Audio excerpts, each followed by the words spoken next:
Boa noite, minhas irmãs. Hoje vamos continuar com a leitura de Provérbios no capítulo 2. No capítulo 2 continua falando sobre a sabedoria, né? E no versículo 1 diz assim: Meu filho, se você aceitar as minhas palavras e guardar no seu coração os mandamentos do Senhor, se você der ouvidos à sabedoria e inclinar o seu coração ao entendimento, sim, se você pedir inteligência e gritar por entendimento, se buscar a sabedoria como a prata e procurar como se procura tesouros escondidos, então você entenderá o temor do Senhor e achará o conhecimento de Deus. Porque o Senhor dá a sabedoria, e da sua boca vem o conhecimento e a inteligência.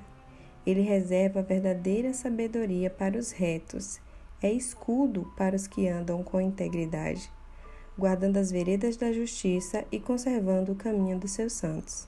Então você entenderá a justiça, o juízo e a equidade, todas as boas veredas, porque a sabedoria entrará no seu coração e o conhecimento será agradável à sua alma. O discernimento o guardará e o entendimento o protegerá.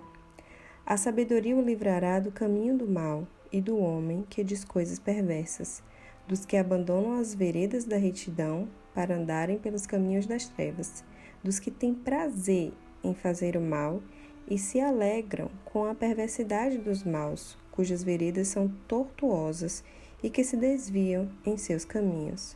A sabedoria também o livrará da mulher adúltera, da estranha que lisonjeia com palavras, que abandona o amigo da sua mocidade, ou seja, seu próprio marido, e se esquece da aliança do seu Deus. Né? Olha como é importante esse versículo 17. E o 18. Porque a casa dela se inclina para a morte, e as suas veredas conduzem para o mundo dos mortos. Todos os que se dirigem a essa mulher não voltarão e não encontrarão as veredas da vida.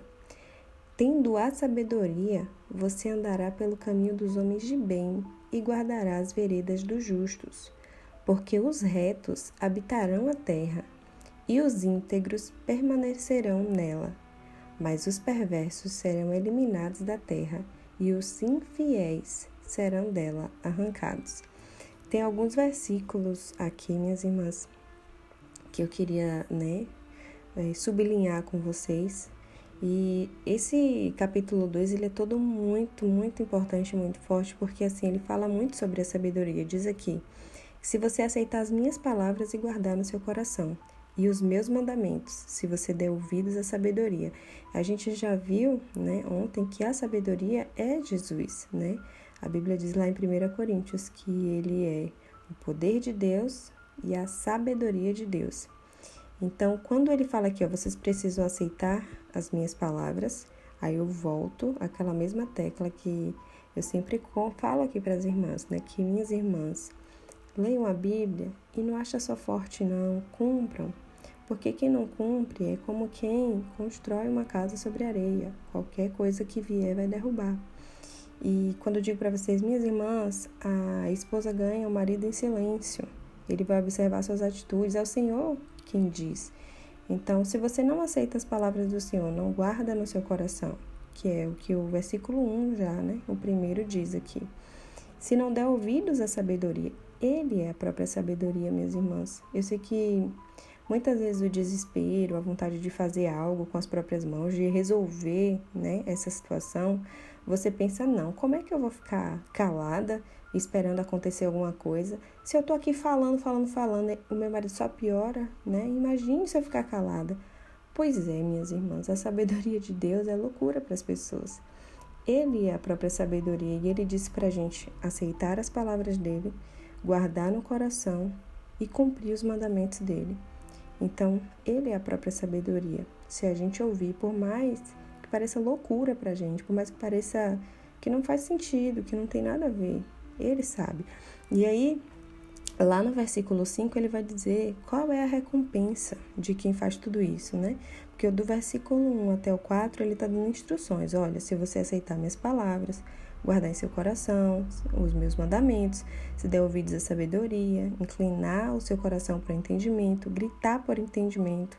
Se você buscar a sabedoria como busca a prata e procurar como se procuram tesouros escondidos, aí vem a recompensa. Então você entenderá o temor do Senhor. Lembra que a gente leu ontem que o temor do Senhor é o princípio da sabedoria? Ou seja, para você conseguir adquirir sabedoria, precisa do temor do Senhor. E aqui ele diz que então você entenderá o temor do Senhor e então achará o conhecimento de Deus.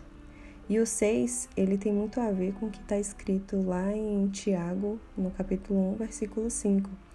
Porque o Senhor dá a sabedoria, e da sua boca vem o conhecimento e inteligência. Lá em Tiago diz que quem quer sabedoria, peça a Deus, né? Aqui está dizendo, não, porque o Senhor é quem dá sabedoria, e da sua boca que vem o conhecimento e a inteligência. Ele reserva a verdadeira sabedoria para os retos e é escudo, né? Você consegue imaginar o escudo? Escudo é para proteger. Escudo para os que andam com integridade. Então, todas as vezes, minhas irmãs, que vierem os pensamentos de dar o troco, de fazer o mesmo, de quem sabe, né? Ele vai ver, vou fazer e 3 pontinhos. E aí você pensa em fazer algo. Saiba que quando você faz isso contra ele, você está fazendo contra o próprio Deus. Porque quem tem o entendimento, quem tem o temor do Senhor, e temor, meus irmãos, é ter medo mesmo, né? Lá em Mateus 10, 28, diz assim, não temam os que matam o corpo e não podem matar a alma.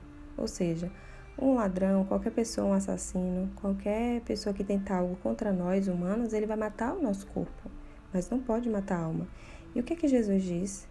Não temam os que matam o corpo e não podem matar a alma.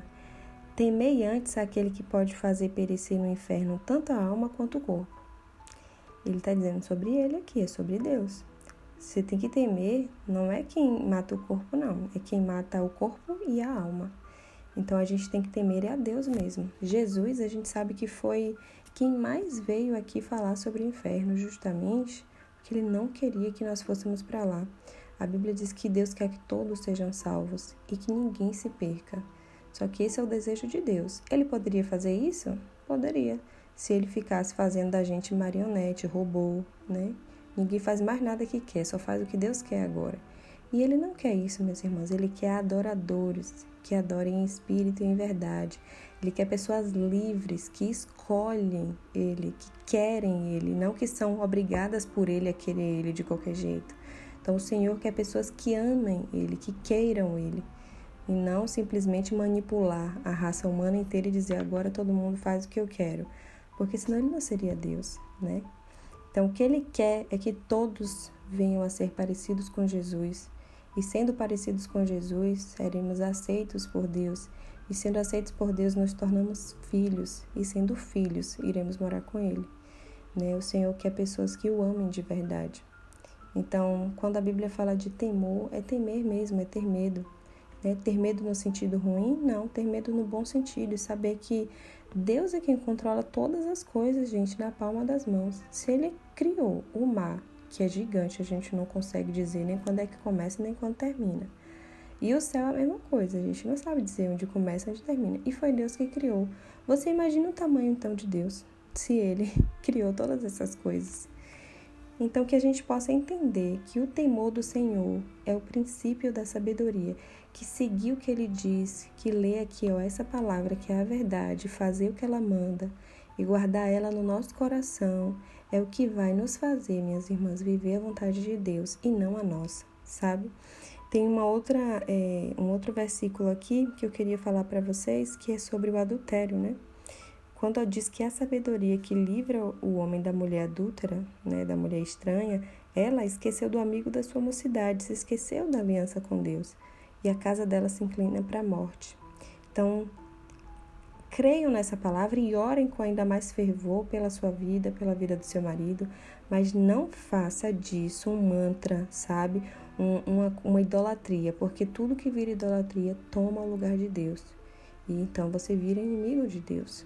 Então, o lugar de Deus é único, Ele não divide a glória dele com ninguém.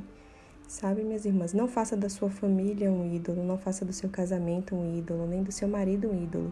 Tudo isso foi feito pelo Senhor, a família foi constituída por Deus. Mas você não pode colocar isso no lugar de Deus. Lembram de Abraão? Pois é, Abraão queria muito um filho de verdade. E Deus deu esse filho para ele. E Deus nunca quis que Isaac fosse sacrificado, né? Porque Deus não aceita sacrifício humano, Ele não aceita sacrifício de homens. O único sacrifício que Ele aceitou foi o de Jesus, né? Então Ele fez aquilo somente para aprovar Abraão. Ele já sabia que Abraão ia ser aprovado.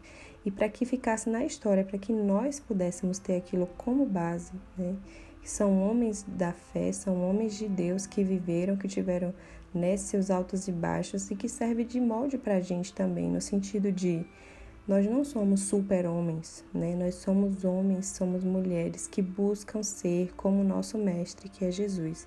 A gente não vai tomar como base Abraão, nenhum outro homem da história para seguir, de jeito nenhum. A gente vê que todos eles pecaram, todos eles em algum momento tiveram, né, os seus baixos e tiveram que se reconciliar com o Senhor.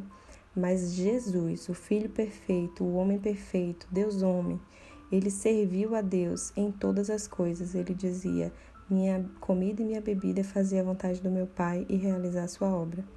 E no momento em que ele mais viu desespero, que foi lá no Getsêmani, que a Bíblia diz que ele estava, né, realmente angustiado de morte. A Bíblia diz que ele orou ao Pai e falou: não é o que eu quero, mas que seja feita a tua vontade e não a minha. E ele se entregou, minhas irmãs. Então que a gente sempre lembre que o nosso alvo é ser semelhante a Jesus, que o nosso exemplo é Jesus e que é Ele que devemos seguir. Ele é o nosso mestre, o nosso rei, o nosso Senhor. E nós somos súditos dele, né? Nós somos seus servos. E que o Senhor traga temor aos nossos corações. Pai, nós te pedimos, Senhor, nesse momento, nessa oração, Senhor, em mais um dia que estamos aqui juntas, pedimos que o Senhor nos ajude, Senhor, nos conduza a temer a Ti, Senhor, a obedecer a Tua palavra, a viver segundo a Tua vontade, a cumprir a Tua vontade, Pai. Pai, em nome de Jesus, eu te peço pela vida das minhas irmãs que têm se encontrado, Senhor, nesse deserto da restauração. Pai, em nome de Jesus, se revela para as minhas irmãs. Não permita, Senhor, que elas se percam em meio a tantas humilhações, tantos problemas, Senhor, tantas situações que levam a pensar: será que eu mesma vou conseguir sair dessa situação? E nós sabemos, nós que passamos, Senhor, como é importante todo o processo, como a gente consegue chegar no final, olhar para trás e agradecer a Ti, Pai, por tudo que o Senhor nos permitiu. Sabemos que todas as coisas cooperam, Pai, inclusive as ruins, para o nosso bem. E quando já temos esse discernimento, Senhor, quando já passamos pela situação e conseguimos enxergar o que está por vir, nós devemos sim ajudar umas às outras, Senhor, porque nós sabemos como é difícil se encontrar na primeira fase, nos primeiros momentos do deserto. Como é humilhante, como é triste, como é doloroso, Senhor, é muito doído.